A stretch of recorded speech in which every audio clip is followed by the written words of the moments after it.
Olá, eu sou Eduardo Costa. Nós estamos iniciando mais um Versão Cristã, um programa que tem por objetivo trazer para vocês temas da atualidade a partir da perspectiva bíblica, aquilo que nós chamamos de cosmovisão bíblica. E o tema que nós escolhemos para o programa de hoje é a importância da Reforma Protestante.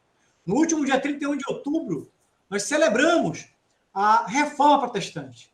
Nós vamos falar um pouco sobre isso, a importância da reforma, o que foi a reforma, quais os impactos da reforma na civilização, quais são os seus legados. Para debater conosco, nós estamos recebendo como convidado o pastor Rodrigo Gonçalves, da Igreja Batista Missionária da Amazônia.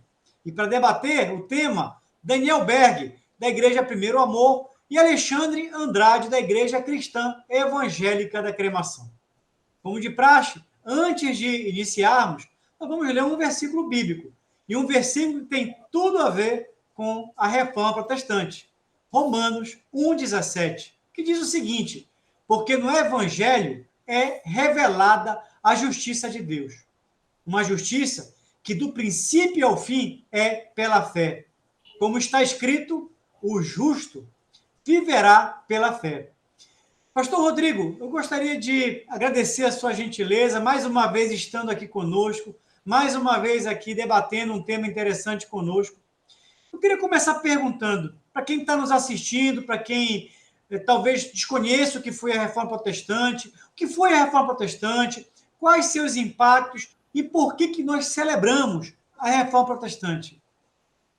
Olá a todos, graças e paz. Muito obrigado pelo convite de a gente estar aqui de novo.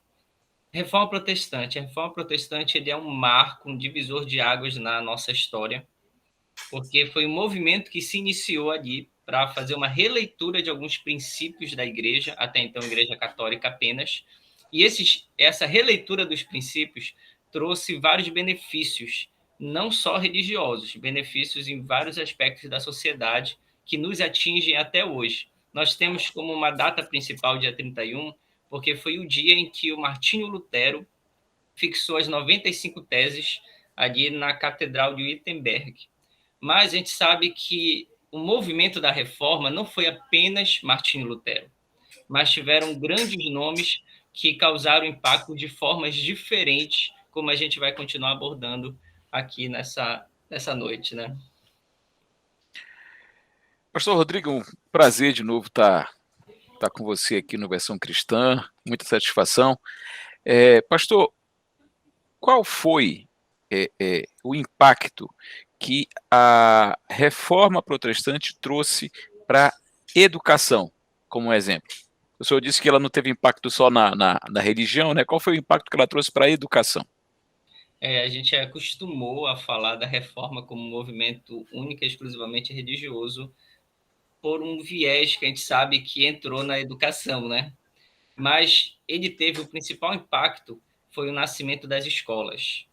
Esse eu poderia considerar o principal impacto. Como foi isso? Primeiro, existem alguns pilares da reforma, e um pilar muito importante é o somente as escrituras. E esse somente as escrituras, quando Martinho Lutero trouxe esse pilar, ele tinha como intuito popularizar a leitura das escrituras sagradas. Mas como pode se popularizar se a população não sabe ler e escrever? Então, o primeiro momento ali seria ensinar toda a população a ler e escrever. Então, ele se empenha nessa tarefa, primeiro, de traduzir as Sagradas Escrituras para o alemão, que era a língua do povo, e, em segundo lugar, organizar um projeto para que toda essa população pudesse aprender a ler e escrever. O que ele fez? Bem resumidamente, ele abriu as escolas, que seriam as igrejas, os prédios da igreja se tornaram escolas. Os religiosos que saíram dos monastérios se tornaram professores. Ele pediu ao governo da época, aos principados de cada cidade, para fornecer o material e assalariar esses professores, e assim a população pôde vir para as igrejas e para os monastérios a fim de aprender a ler e escrever, e assim por diante foi acontecendo, e vários países foram pegando essa visão, e com essa visão foi iniciando um projeto que se expandiu no mundo para acabar realmente com a falta de leitura, não só das escrituras, mas de qualquer livro. Foi impulsionada a leitura de todas as categorias.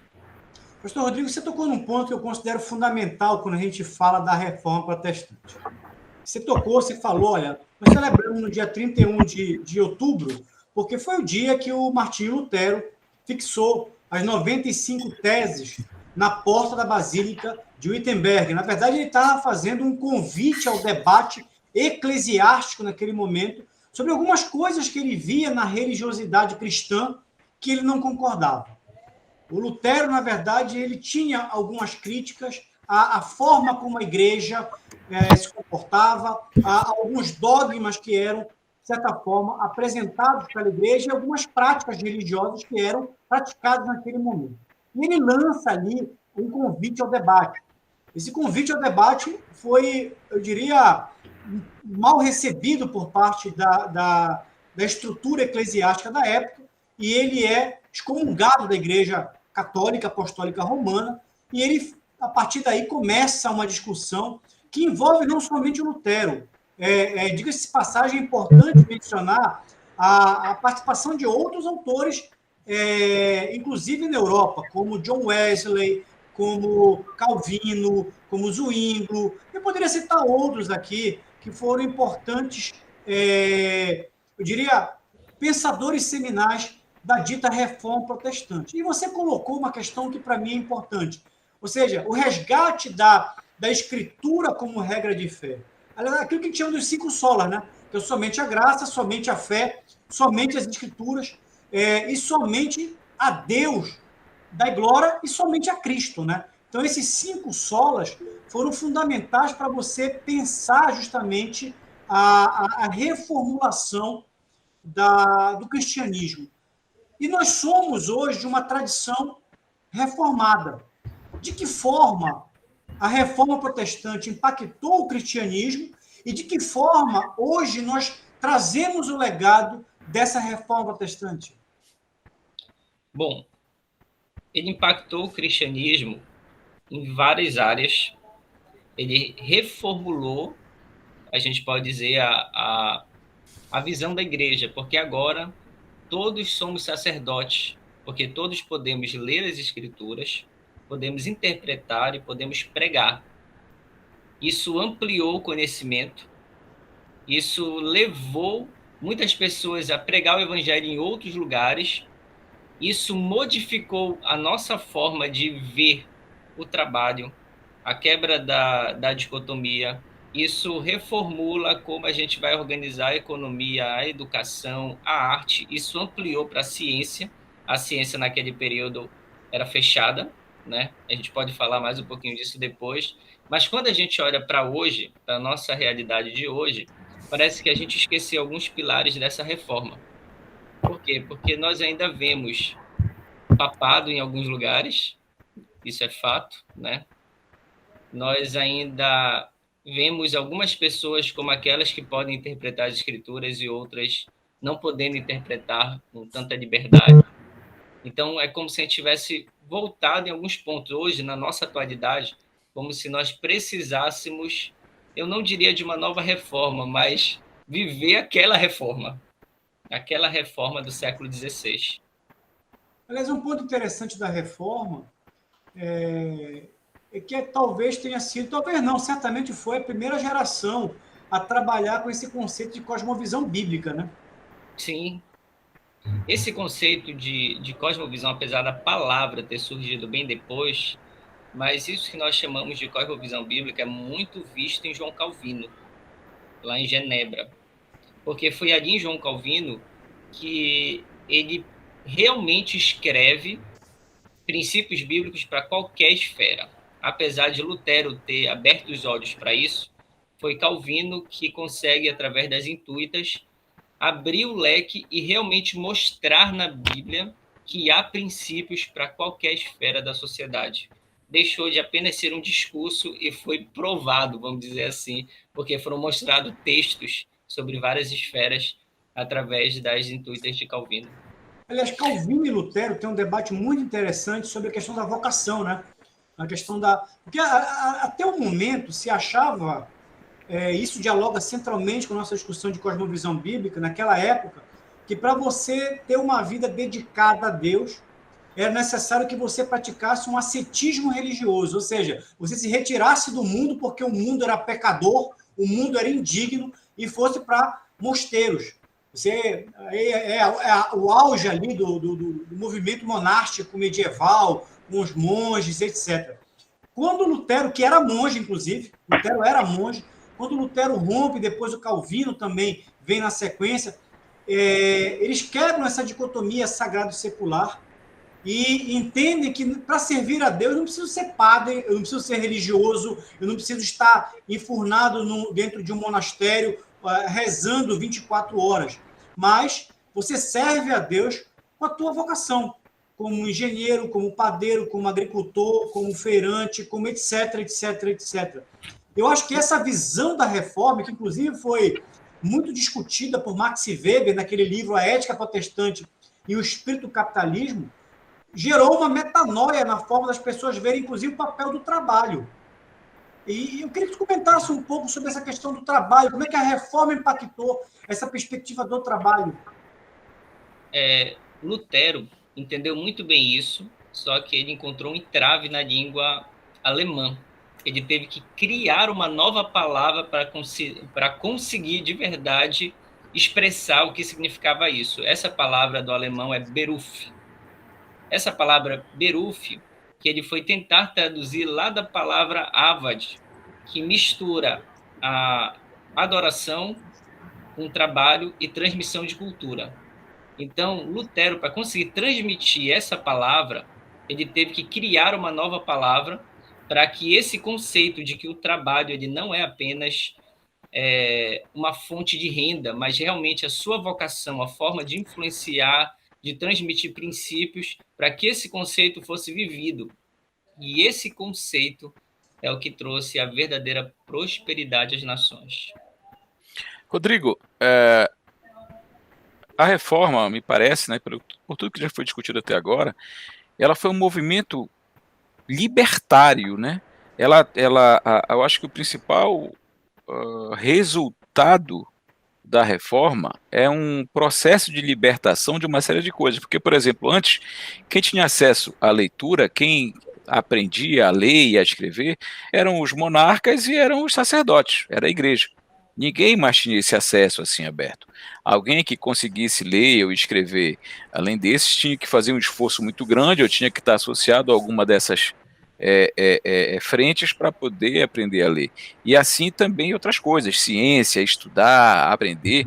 E quando Martinho Lutero ele provoca essa ruptura nesse processo tão fechado, é como se ele tivesse rompido com tudo que era amarra. E aí a gente vê um desenvolvimento muito grande, da forma como até o Eduardo falou ainda agora, na economia, na educação, no trabalho, na forma como as pessoas passaram a ver o mundo, como se tivessem saído escamas dos seus olhos.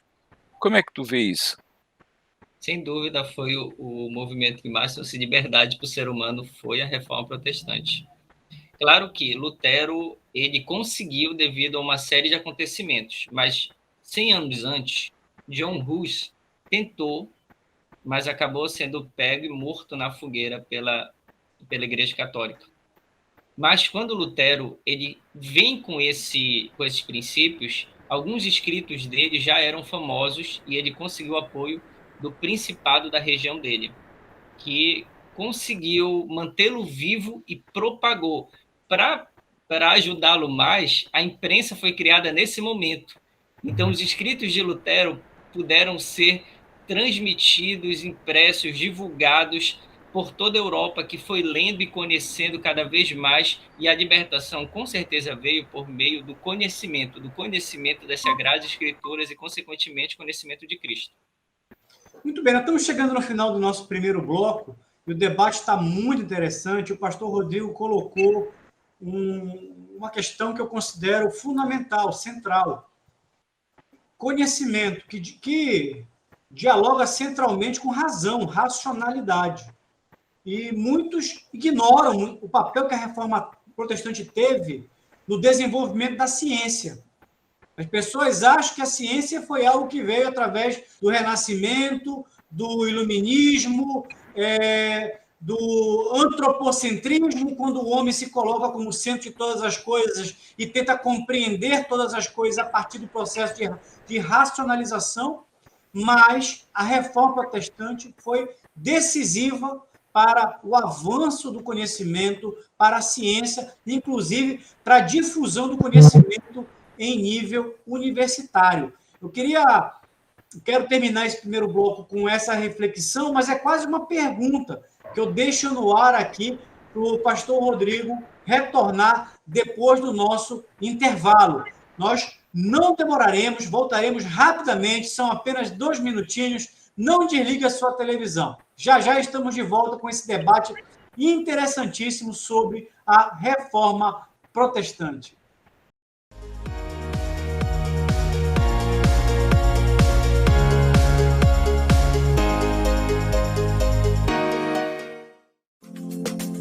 A Calman Brasil Calibração e Manutenção é uma empresa com excelência em calibração, manutenção e testes em instrumentos de medição, equipamentos e mangueiras.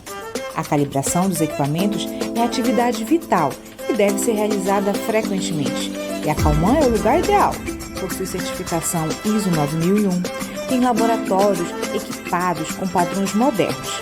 Nossos técnicos são qualificados e possuem o treinamento e o equipamento necessários para oferecer teste e calibração de qualidade. Calman Brasil, calibração e manutenção do jeito certo. A Ótica Visão Saúde oferece para sua família a melhor experiência no segmento óptico. Nossas armações são atualizadas semanalmente e nosso portfólio conta com acessórios, óculos solares, lentes de contato, além de todos os produtos varejista ópticos. Aceitamos todos os cartões de crédito em até 18 vezes e planos com até 50% de desconto. Venha e fale com um dos nossos consultores. Teremos um imenso prazer em atender você e sua família. Ótica Visão Saúde, excelência em saúde visual. SOS Extintores, sua opção em segurança com ampla linha de equipamentos para combate a princípios de incêndio com alto padrão de qualidade e segurança. Extintores de incêndio da linha convencional, mega e premium, tudo para quem quer resposta imediata, efetiva e segura na proteção de vidas e patrimônios. Ampla linha de sinalização fotoluminescente, mangueiras de incêndio, soluções personalizadas de acordo com o seu empreendimento, seja residencial, comercial ou industrial. Solicite seu orçamento. Somos a loja Varejão do Frango. Trabalhamos com qualidade e com o menor preço da cidade. Atuamos no ramo de frango vivo, abatido na hora, com variados tipos de corte e galeteria. Nosso produto vai para a sua mesa com a procedência de qualidade do produtor para o consumidor. Estamos localizados em Coraci, na feira da 8 de maio, trabalhando e inovando para atender melhor os nossos clientes.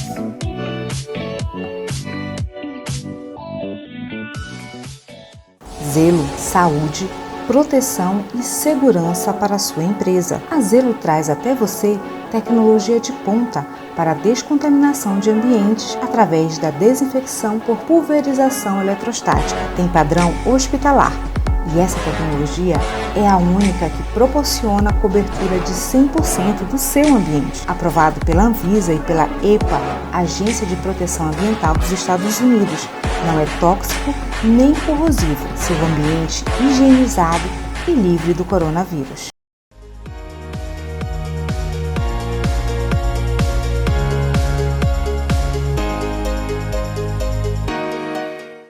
Versão cristã, hoje discutindo a importância da reforma protestante, que foi comemorado no último dia 31 de outubro. Debatendo conosco o tema, pastor Rodrigo Gonçalves, da Igreja Batista Missionária da Amazônia, Daniel Berg, da Igreja Primeiro Amor, e Alexandre Andrade, da Igreja Cristã Evangélica da Cremação. Nós terminamos o último bloco falando da importância da reforma protestante no impacto. Nós falamos inicialmente da questão da educação, da disseminação, inclusive da educação pública, mas nós terminamos o bloco falando um pouco da questão da ciência, da difusão do conhecimento em nível científico, inclusive da expansão das universidades a partir da Reforma Protestante. Eu queria, Rodrigo, que você comentasse um pouco sobre isso. Bom, sobre a questão da ciência, é interessante que hoje muita gente quer colocar que o avanço científico se iniciou de fato na história com o Renascimento. Isso não é uma verdade.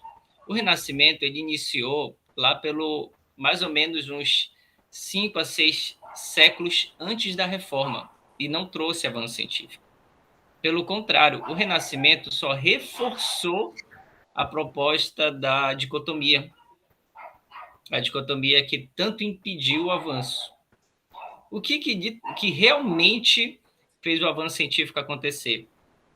O entendimento dos princípios da reforma, o entendimento de que todos poderiam interpretar as escrituras sagradas, mas também o que a gente vai chamar de segundo livro de Deus, o livro natural de Deus. Lá em Salmos 19, né, os céus manifestam a glória de Deus, o firmamento anuncia as obras de suas mãos. Os cientistas cristãos protestantes, que estavam sendo impedidos de avançar no conhecimento científico, agora com a reforma foram totalmente libertos. Houve uma liberdade muito maior. Por exemplo, um pouco antes da reforma, a gente já encontra datados alguns estudos de anatomia de Leonardo da Vinci.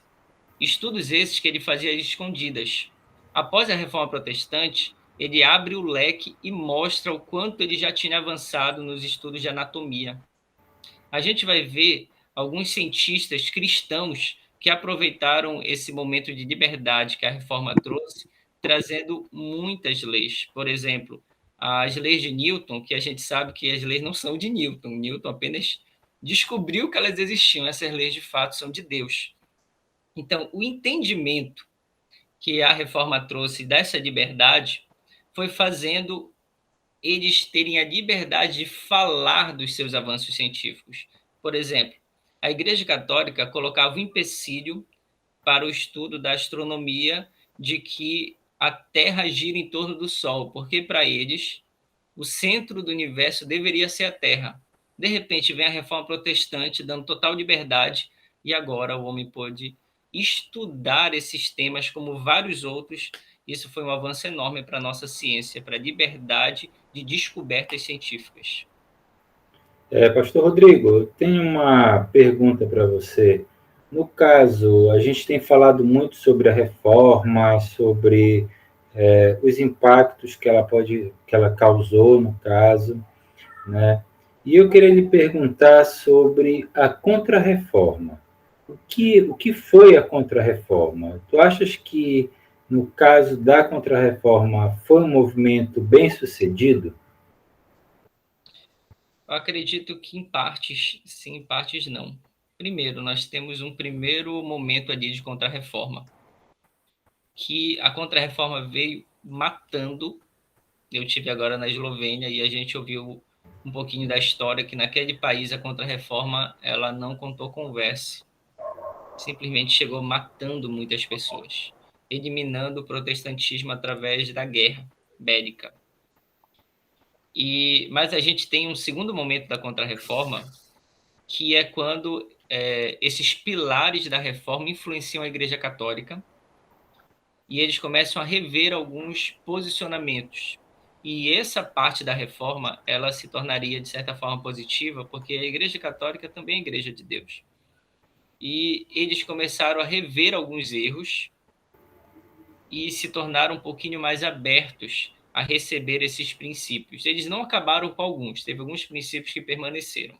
Eles permaneceram deixando bem forte a dicotomia, separando muito bem o laicato dos sacerdotes, mas, por outro lado, eles ampliaram a ciência, permitiram que os cientistas católicos pudessem avançar. Eles receberam a questão das artes, tanto que a Contra-Reforma ela contribuiu muito para o embelezamento de algumas catedrais, que já eram belas antes, mas isso foi reforçado. E assim por diante. Então, a gente tem um pouco ali, um malear né, que a Igreja Católica teve como movimento de contra-reforma. Isso, muitos afrescos foram feitos nesse período, inclusive, né? Que você Isso. comentou. Pastor Rodrigo, me diga uma coisa. Então a Contra-Reforma foi uma ação dura da Igreja Católica contra a Reforma? O senhor está dizendo que houve perseguição, houve morte, houve uma série de coisas, e também houve uma espécie de conscientização de que alguns pontos realmente deveriam ser revistos? Por exemplo, a cobrança de indulgências? Sim, as indulgências pararam. Lembrando, a gente teve 2 fases, poderíamos considerar dessa forma, 2 fases da Contra-Reforma. Essa primeira bélica e essa segunda, como a gente já citou. Nessa segunda, eles pararam de vender as indulgências, eles pegaram esses pontos que seriam mais visíveis, mais notórios que estavam errados, e eles revisaram. As indulgências pararam, a gente vai ver alguns outros pequenos pontos que foram parando e avanços que foram acontecendo. Inclusive, algumas companhias foram nascendo nesse período com a finalidade de a Igreja Católica voltar a avançar. Inclusive, chegando no Novo Mundo, a Igreja Católica desse período reforçou a evangelização, porque eles viram que eles estavam perdendo muitos adeptos e eles queriam ganhar adeptos. Já que alguns países se fecharam para a Igreja Católica, eles partiram para outros países com a finalidade da Igreja não parar de expandir. Isso foi também um reflexo da Contra-Reforma. Muito bem, eu quero trazer um pouco esse debate para os dias atuais. A reforma aconteceu há mais de 500 anos atrás, mas é possível dizer que a reforma permanece viva nos dias de hoje. De que forma? Através das igrejas reformadas. Hoje o Brasil tem, de acordo com dados do IBGE, 30% de cristãos evangélicos, protestantes. De acordo com as projeções do IBGE, no ano de 2050, os cristãos evangélicos ou protestantes serão maioria da população brasileira, o que é, portanto, um legado da reforma protestante. Acho que seria interessante a gente entrar um pouco nesse debate se as igrejas cristãs evangélicas permanecem fiel eu diria, a doutrina da reforma, se estão se afastando. Mas antes de entrar, eu acho que tem um tema que é, para mim, também central. Muito tem se falado sobre a questão do Estado laico, a defesa do Estado laico. Mas poucos entendem, sabem que o Estado laico foi uma conquista da reforma protestante. Eu queria que o pastor Rodrigo falasse um pouco sobre isso. Verdade. Nós temos um sistema congregacional que se iniciou como governo da igreja nesse período, que se refletiu como uma forma de governo. Foi um dos conselhos que Calvino dá nas Jesuítas, e, inclusive em uma carta que ele faz ao rei da época, rei da Suíça da época, de que o governo fosse democrático a partir de um legislativo. É muito interessante ver isso, que anos depois a gente vai ver se refletindo, ampliando, né, essa proposta que ainda ali foi um rascunho, né? Mas, andando um pouco para trás na tua pergunta, um ponto importante que eu vi numa palestra do Daryl Miller, quando Daryl Miller esteve em Belém, ele esteve ali em Vila dos Cabanos, dando uma palestra para pastores, e a palestra que ele deu ali foi uma das palestras mais interessantes que eu já ouvi. Foi pedido a ele que abordasse um pouquinho da reforma protestante. E ele iniciou a palestra anotando no quadro quais seriam as principais marcas que a reforma protestante trouxe. E dessas marcas que ele colocou no quadro, ele começou a perguntar para nós, pastores brasileiros que estávamos lá presentes, ele começou a perguntar: esses pontos aqui, será que o Brasil viveu? Por exemplo, no Brasil, nós ainda temos papado entre as igrejas que se dizem reformadas, da reforma protestante, ou às vezes as igrejas evangélicas, e a gente começou a perceber que sim, que nós temos denominações que têm verdadeiros papas. Aí ele começa a fazer perguntas. Os lugares por onde essas igrejas estão, elas têm sido transformadas verdadeiramente ou tem reforçado uma dicotomia? E a gente começou a ver, de fato, nós temos muitos lugares onde há um número expressivo de igrejas, mas nenhuma transformação visível. Nenhuma transformação a nível social. E ele foi começando a destacar esses pontos, e a gente foi ver que alguns poucos pontos, de fato, a gente pode dizer que a reforma chegou ao Brasil. Qual foi a conclusão que o Daryl Miller trouxe naquela tarde para a gente, naquele dia que foi uma tarde? Ele disse que a reforma, nós não podemos querer falar de uma nova reforma se nós não conseguimos viver aquela reforma, aqueles princípios. Nós não precisamos inventar uma fórmula nova, uma nova reforma, novos princípios. Nós precisamos retornar, ou seja, aqueles princípios que a gente poderia colocar como velhos, nós precisamos renová-los no nosso coração e na nossa mente para que eles sejam vividos hoje, para que haja de fato uma liberdade de propagação do evangelho, para que haja de verdade um viver desses princípios, porque é só as escrituras. Nós não podemos encher de outras doutrinas. A doutrina verdadeira está nas escrituras. A gente não pode colocar mais nenhum outro tipo de regras para a salvação. É a graça, é a fé. E esses princípios, eles transformam a sociedade, porque eles vão nos ensinar a sociedade, vai fazer com que nós, cristãos, nos preocupemos com a sociedade lendo, nós nos preocupemos com o caráter do trabalho da sociedade, com a libertação da ciência, com a propagação da arte, de uma arte que leva a princípios, e assim a reforma que foi de lá, vivida por nós hoje, reformaria a nossa sociedade de hoje. Pastor Rodrigo, aproveitando o gancho desse seu comentário, eu gostaria de lhe perguntar, então, onde a igreja brasileira errou? Para a gente necessitar reviver a reforma nos nossos dias. Eu acredito que a igreja brasileira não errou, já trouxeram o erro para a gente. Acho que já nos ensinaram errado, né? Porque se a gente for ver, nós recebemos o evangelho, os primeiros cristãos a chegarem até nós e fundarem nossas igrejas, eram cristãos fundamentalistas que já trouxeram o evangelho cheio de dicotomia. Essa é vamos dizer que foi aí o ponto de erro, e isso vem se propagando durante anos. Não recebemos um evangelho, vamos dizer que um evangelho já com uma cosmovisão bíblica. Não foi essas pessoas que chegaram até nós num primeiro momento. Apesar de a gente ter alguns missionários vindo de igrejas metodistas vivendo ali da igreja da Inglaterra, mas quem fundou e estabeleceu igrejas, num primeiro momento, foram igrejas que reforçaram a dicotomia, e esses princípios não foram vividos num primeiro momento da igreja. Pastor Rodrigo, o Brasil está precisando de não uma nova reforma, né, como o senhor acabou de falar, né? Então a gente precisa realmente ser reformado hoje, porque o que a gente está vendo praticamente é uma venda de indulgência em muitas igrejas. O cara vende travesseiro, o cara vende lenço, o cara vende copo d'água, tem um bocado de coisa assim. É quase uma venda de indulgência. Isso não confirma o que o senhor acabou de falar? Eu acredito que é isso mesmo, precisamos voltar para aqueles princípios. Não precisamos de um novo Lutero, vamos dizer dessa forma, nós precisamos que nós, os cristãos, já estamos aqui, possamos entender e propagar isso, e combater. Se torna até um pouquinho difícil quando a gente fala de combater, porque é como se nós quiséssemos colocar igrejas como melhores que outras. E a igreja, na verdade, ela é uma só, né?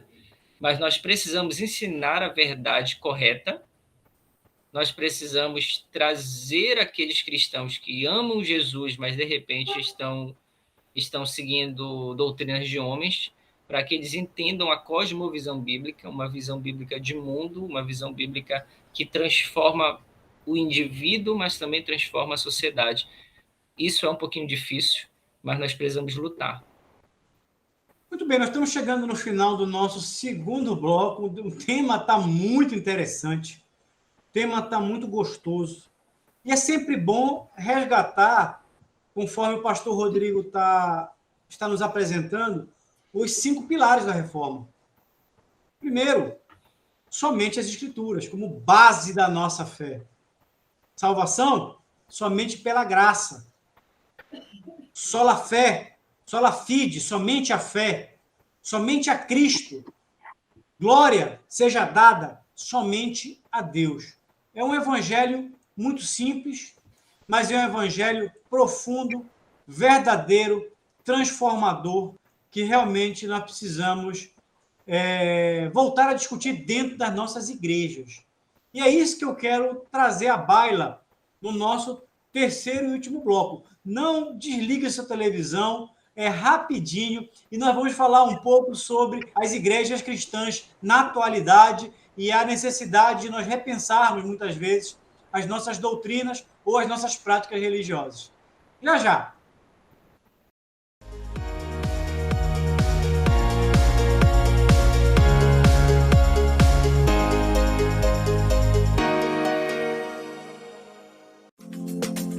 A Calman Brasil Calibração e Manutenção é uma empresa com excelência em calibração, manutenção e testes em instrumentos de medição, equipamentos e mangueiras. A calibração dos equipamentos é atividade vital e deve ser realizada frequentemente. E a Calman é o lugar ideal. Possui certificação ISO 9001, tem laboratórios equipados com padrões modernos. Nossos técnicos são qualificados e possuem o treinamento e o equipamento necessários para oferecer teste e calibração de qualidade. Calman Brasil, calibração e manutenção do jeito certo. A Ótica Visão Saúde oferece para sua família a melhor experiência no segmento óptico. Nossas armações são atualizadas semanalmente e nosso portfólio conta com acessórios, óculos solares, lentes de contato, além de todos os produtos varejista ópticos. Aceitamos todos os cartões de crédito em até 18 vezes e planos com até 50% de desconto. Venha e fale com um dos nossos consultores. Teremos um imenso prazer em atender você e sua família. Ótica Visão Saúde, excelência em saúde visual.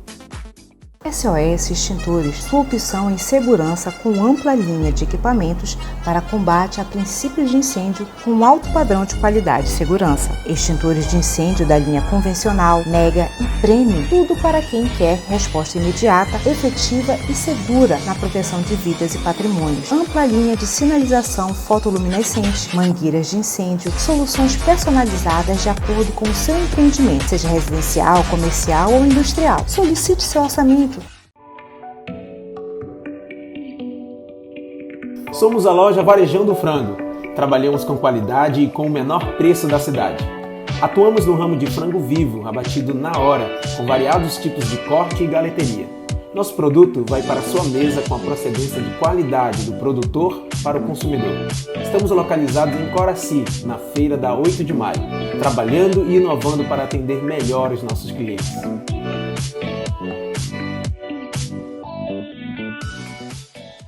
Zelo, saúde, proteção e segurança para a sua empresa. A Zelo traz até você tecnologia de ponta para a descontaminação de ambientes através da desinfecção por pulverização eletrostática. Tem padrão hospitalar e essa tecnologia é a única que proporciona a cobertura de 100% do seu ambiente. Aprovado pela Anvisa e pela EPA, Agência de Proteção Ambiental dos Estados Unidos. Não é tóxico nem corrosivo. Seu ambiente higienizado e livre do coronavírus.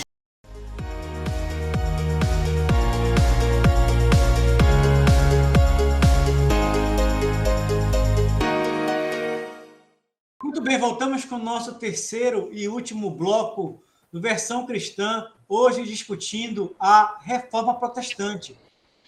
Somente a graça, somente a fé, somente Cristo, somente as Escrituras, somente a Deus dai glória, os nossos pilares.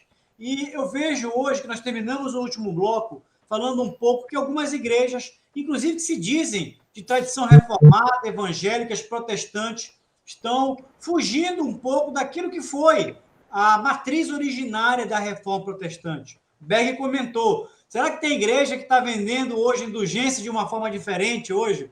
Será que existe uma visão animista, inclusive reinando em algumas igrejas? E o que eu vejo é que talvez nós tenhamos perdido Cristo como sendo a nossa referência. Muitas igrejas não se fala mais de céu e inferno, não se prega mais o evangelho, não se exorta, não se constrange, porque o evangelho é isso. É você constranger o pecador ao arrependimento. E nós precisamos voltar a pregar o evangelho. Eu quero ouvir o pastor Rodrigo sobre isso. Em seguida, Alexandre e Berg também vão fazer os seus comentários, as suas perguntas. Sem dúvida, o evangelho ele é cheiro de morte para aqueles que não creem. Quando a gente fala desses princípios da reforma, os princípios da reforma eles precisam necessariamente serem vividos, estou sendo até bem enfático e redundante, porque nós precisamos resgatá-los para viver agora, hoje. A reforma ela não pode ser tratada apenas como algo histórico, bonito a ser comemorado, mas ela precisa ser tratada como coisas que precisam ser vividas hoje e agora. Essa quebra de dicotomia precisa.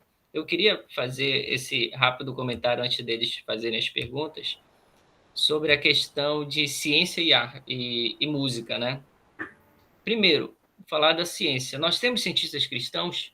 Temos. Mas se a gente for colocar lá na época histórica da Reforma Protestante, a Reforma suscitou muitos cientistas com essa visão de que há uma liberdade. E hoje nós temos pouquíssimos cristãos trabalhando nessa esfera da ciência para mostrar a glória de Deus através da criação. Sobre a música também, se a gente for comparar um reformador ali, Sebastian Bach, que é considerado o maior músico de todos os tempos, e a gente comparar com os nossos músicos de hoje, acho que a gente gasta muito tempo tocando 4 notinhas. Eu sou músico também, e a gente vai cantar músicas de adoração, a igreja precisa cantar sim músicas de adoração, mas estamos precisando de cristãos que aproveitem essa esfera de influência da música para propagar esses princípios cristãos, esses princípios da reforma.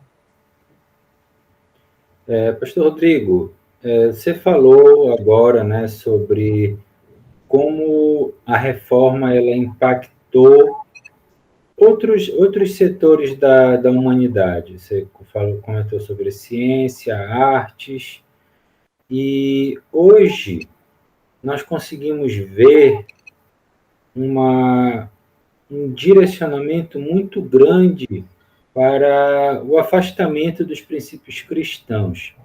E isso em todas as áreas da vida, tanto do conhecimento quanto a área social. E nós temos aí o movimento progressista, né, travando batalhas firmes contra os princípios cristãos. Você entenderia esse movimento como uma nova contra-reforma? A gente estaria vivendo, através do movimento progressista, uma nova contra-reforma? Acho bem interessante a comparação com uma contra-reforma, por quê? Porque eu me lembro que quando a gente começou a ouvir falar desse tema de cosmovisão, eu tinha ali por volta dos meus 15, 16 anos, já tem aí quase 20 anos, era algo muito novo, a dicotomia era muito forte. Hoje é um tema que tem sido bastante propagado, acredito que tem que ser bem mais propagado, mas já temos bastante pessoas lutando para viver e divulgando esse tema.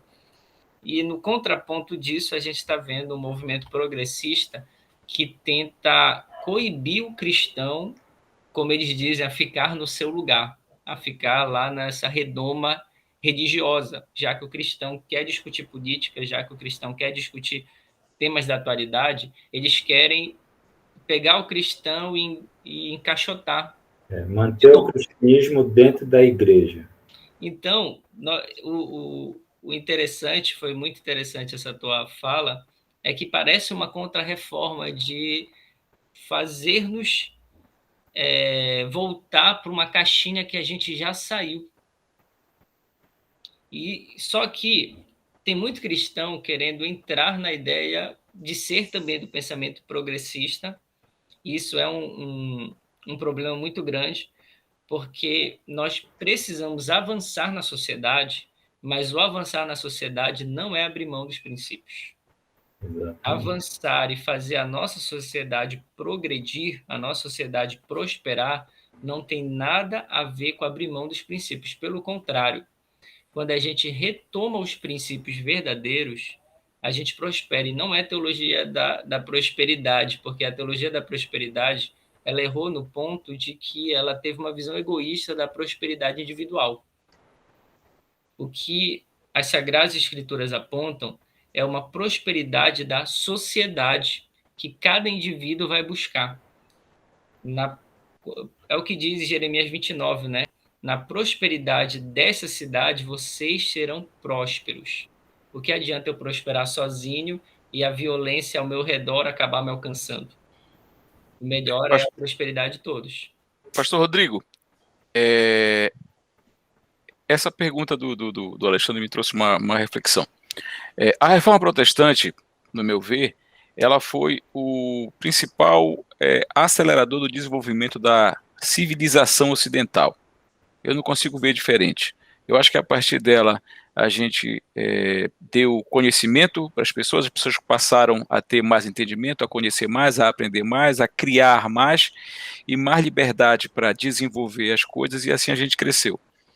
E tudo que foi feito a partir desse momento criou o Ocidente pujante, forte economicamente, poderoso que a gente vê hoje, com todas as características pela reforma, de liberdade, de fraternidade, de liberdade de fala, de expressão, de ser quem você é, e o Ocidente se desenvolveu muito nesse sentido. E em dado momento, parece que isso foi parado, freado, isso foi meio que esquecido. E esses conceitos da reforma, eles foram sendo retirados da igreja, da universidade, da escola, de todos os lugares. É o que a gente vê hoje e a gente tenta resgatar agora com a cosmovisão bíblica, né? Antes, a Contra-Reforma era a Igreja Católica tentando recuperar o seu espaço e a sua hegemonia que foi perdida. E o progressismo agora, só que quem está querendo tomar esse espaço não é mais a Igreja.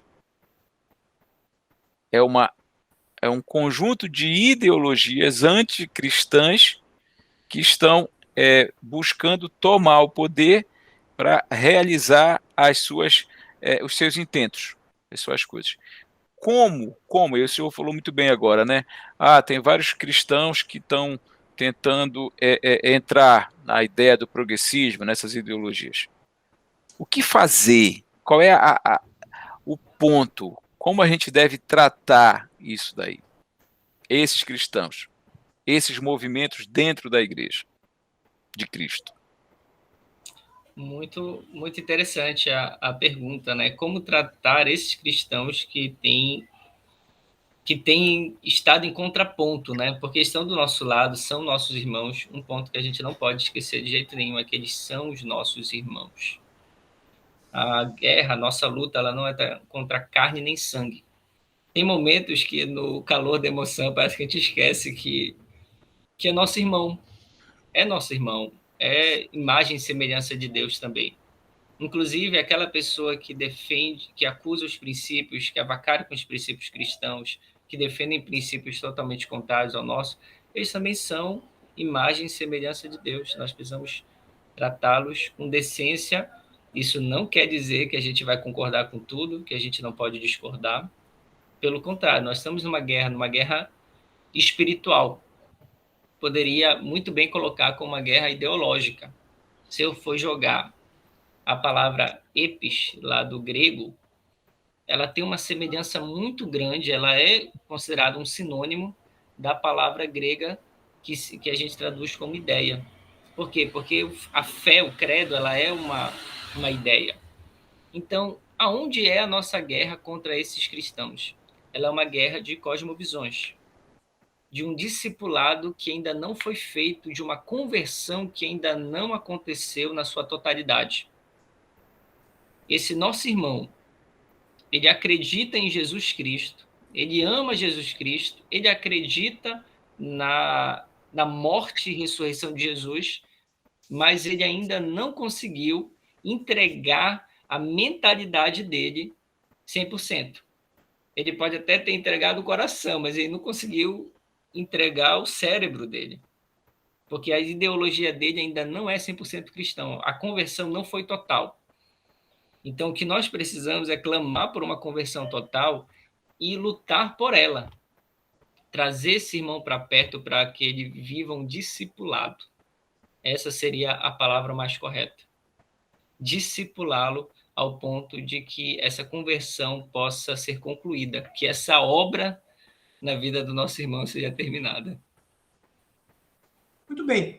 Pelo que eu estou entendendo, pastor Rodrigo, eu acho que está faltando um pouco cosmovisão bíblica na veia das igrejas. Aquilo que o Lutero, Calvino, Wesley, Zwinglio, entre outros, fizeram.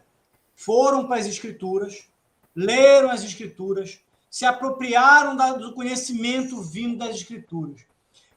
Não por um acaso, o que a gente observa em muitas igrejas é o fim, por exemplo, das escolas bíblicas dominicais. Não se estuda mais a Bíblia. Muitas vezes você tem as pregações que acontecem no culto litúrgico, mas são pregações que também não são expositivas. São muito mais uma tentativa de quase que uma fala motivacional desprovida de fundamento teológico, doutrinário ou bíblico. Então, isso acho que ajuda a explicar por que muitas vezes aquela pessoa que frequenta uma igreja aceita Jesus, mas não é ensinado adequadamente o caminho da palavra, o caminho do conhecimento. E o livro de Romanos influenciou muito Lutero, né? Romanos foi o livro que talvez tenha influenciado mais Lutero, não só a frase, o justo viverá pela fé, mas, por exemplo, Romanos 12:12, né? Que diz, nós precisamos nos transformar nós precisamos mudar a nossa mente. Cosmovisão é metanoia, é nós adquirirmos, portanto, a mente de Cristo. Como é que você percebe isso? Essa cosmovisão ela é necessária para esse momento, esse entendimento da cosmovisão. Muitas igrejas não têm vivido ainda esse pensamento. Essas igrejas precisam de um discipulado urgente. De fato, a gente tem muitos púlpitos têm abandonado as escrituras ou focado em trechos. Eu acho que é até mais perigoso quando a gente percebe que a pregação é bíblica, mas ela não é bíblica na totalidade. Ela é bíblica focando em trechos. Por quê? Nós estamos numa geração egoísta e ansiosa. E o nosso egoísmo quer ouvir palavras motivacionais que tragam alento para o nosso interior. Aliás, me permita um comentário que eu tenho percebido em muitas igrejas. Eu, por exemplo, quando eu fiz seminário, dentro do processo de preparação da homilia, da pregação, da ministração, a gente vai para a Bíblia e, a partir da Bíblia, a gente extrai os pontos que vão ser apresentados na ministração. O que eu tenho percebido em muitas ministrações que eu acompanho pela internet, pelo YouTube, são pessoas que preparam uma fala motivacional, que muitas vezes não tem fundamento bíblico, é uma fala motivacional geral, e vão procurar um versículo na Bíblia que possa se encaixar a essa ministração. Estou certo ou estou errado? É isso mesmo. Mas eu acredito muito, primeiro, se essas pessoas se tornam famosas, é porque tem muita gente querendo ouvir esses temas. O egoísmo é muito claro.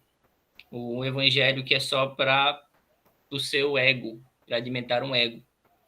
Só que, da onde o povo erra por falta de conhecimento? E o texto, o versículo lá de Oséias, capítulo 6, versículo 3, que vai dizer que o povo perece, morre por falta de conhecimento, na continuação ele diz, porque você, sacerdote, despreza o conhecimento. Ou seja, o pastor é responsável por ensinar da forma correta, por mais que o povo não esteja completamente aberto a ouvir a forma correta. O que a gente vê hoje são pastores tentando focar nos temas que as pessoas querem ouvir e deixando de ensinar trechos das escrituras, focando em trechos, falando de cura interior. Não está errado falar de determinados temas, só que não podemos passar uma vida falando desses temas. Nós precisamos crescer no evangelho, nós precisamos chegar até que a Bíblia inteira seja ensinada para que todos os pontos sejam vividos. A cura pode ser uma fase ali, uma pequena fase, que não pode se perdurar por muitos anos. O perdão é uma fase que também não pode se perdurar por muitos anos. Nós precisamos chegar nos princípios que transformam a sociedade. Muito bem, nós estamos finalizando aqui o nosso programa de hoje, o programa que deu vontade de ficar aqui batendo papo e conversando, porque realmente o tema ele é vasto, ele é instigante. Eu acredito que esse tema não esgotou. Podemos voltar, inclusive, nesse debate, nós vamos voltar, fica o convite aberto e fica a reflexão final, né? Nossos púlpitos precisam voltar a pregar o evangelho. Eu frequentei uma igreja em Campinas que quando você subia no púlpito, você via na parede do fundo da igreja a mensagem: pregue o evangelho. E o que nós estamos vendo são muitos animadores de auditório desprovidos de fundamentos bíblicos teológicos. Nós precisamos voltar à essência do evangelho, voltar a falar de Cristo, falar da salvação, falar da graça, e isso é fundamentalmente a mensagem da reforma protestante. Muito obrigado, pastor Rodrigo. Eu quero agradecer também ao Alexandre e Daniel Berg, que participaram conosco na noite de hoje desse debate, e até a próxima quinta-feira com mais um tema instigante. Que Deus te abençoe tremendamente, que você possa ser um agente de transformação social, que você possa continuar vivendo aquilo que Cristo nos ensinou através da sua palavra. Seja você um cristão reformado. Fique na paz de Jesus Cristo.